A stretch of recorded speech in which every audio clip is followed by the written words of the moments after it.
Joe, you had a very interesting week. You were on a men's health panel with your childhood hero, Stefan Terblanche. So, how was that? And what did you take from it, or what did you teach people that was there? Thank you, PJ. Yes, Men's Health invited a couple of us to speak about fitness, and specifically me. How does fitness and finance correlate? And yes, it was great meeting him. And I think he's in better shape now than he was when he played for the Springboks, just in absolute good physical condition.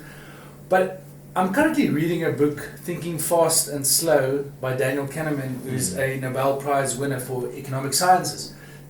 And I used that. It's a very difficult, a complex book, so I listened to it in ebooks, and I only listened to it 15 minutes at a time because there's so much to implement. But he basically speaks about system 1 and 2. When we think about making any decision in life, we use either system 1 or system 2. Now, system 1 would be, I ask you, what is 2 plus 2? 4. What is 3 times 3?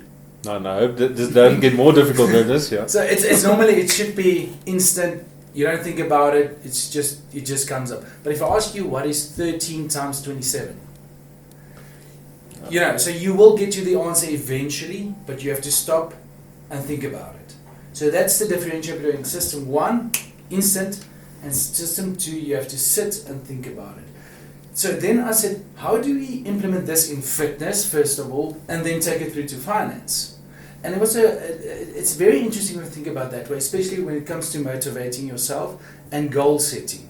So if you take system 1 in fitness. Eat the burger, was not. Exactly. Now I go out, I know I should eat healthy, but I'm hungry, so I go out, what do I order?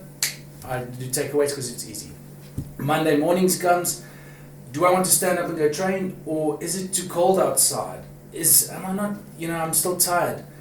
The chances are that you're going to skip the training, or if you get to the gym and you don't have a program, you're just going to walk around there because you don't have a real goal. That's using system 1. It's a very bad way to use system 1 when making decisions like that, because most often than not, you're going to make a bad decision because you haven't thought about it. You're acting on emotions. I'm tired. I'm hungry. I want to spend rather than save. Exactly, when we get to the finance, we'll 100%. So what you actually need to do, and that's why a lot of people say, you have to sit on your own, think about this, and create a program or a real goal for yourself and write down your goals. So let's say, on a Sunday afternoon, you go and sit and write your fitness goals. You want to run a marathon in 6 months, or you just want to lose 5 kilograms. Great, that's your goal. How are you going to get there? I'm going to turn on Monday, I'm going to do 15-minute cycle. Tuesday, I'm going to do 30 minutes intervals. Thursday, I'm going to make, so you set yourself up, you automate your whole week. So that when Monday morning comes, you don't have to think about should I go and train or not. You just stand up because you already set out your week. You're acting on system 2 is driving you. So you automate it? Automate, exactly. So you automate your whole week. So you don't think about, am I in the mood for training? Because you're never going to really be in the mood for training. Or to stand up at 5 o'clock. I thought it was just me. Exactly. A lot of people think it's just, I'm not a morning person. How many times have you heard that? Because they're acting on emotions. Nobody wakes up and just say, I'm eager for that, but they know that's what they need to do. So that's fitness. But when it comes to finance, we do exactly the same. We don't have a real plan. So if I ask any of my clients, do you want to invest 2,000 Rand this month? Nobody really acts on it on the first of the month now they want to invest. No, it's you sit somewhere, you create a plan, you see yourself in the future. What are you working towards? I want to save for a holiday, I want to pay off my car. There's a whole plan that goes into it. And then you said a very important thing, automate it. So by the first of the month, 2,000 Rand goes off, you invest without even making a decision. It feels a lot like an expense at that I stage. See my investments and debit orders, I lost everything. Exactly, see you lost it, but then if I ask you in a year's time, then you're very glad that you did it.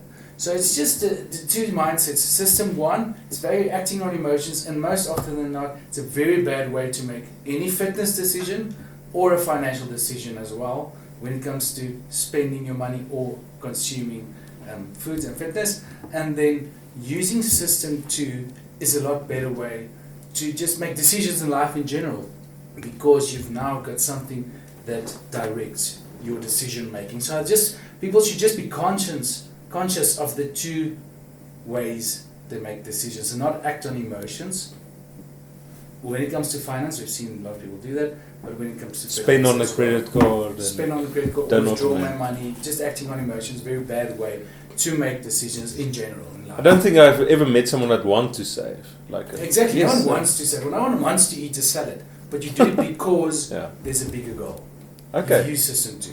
Great. So here was our mini panel at Men's Health. So thank you very much, and looking forward to something to try this week. Just whenever you make a decision, just make sure which type of decision mindset is thinking fast and slow. Are you thinking fast and slow? It sounds like a bad thing to think slow, but I it's think actually in a a very good thing. Okay, so go be slow out there.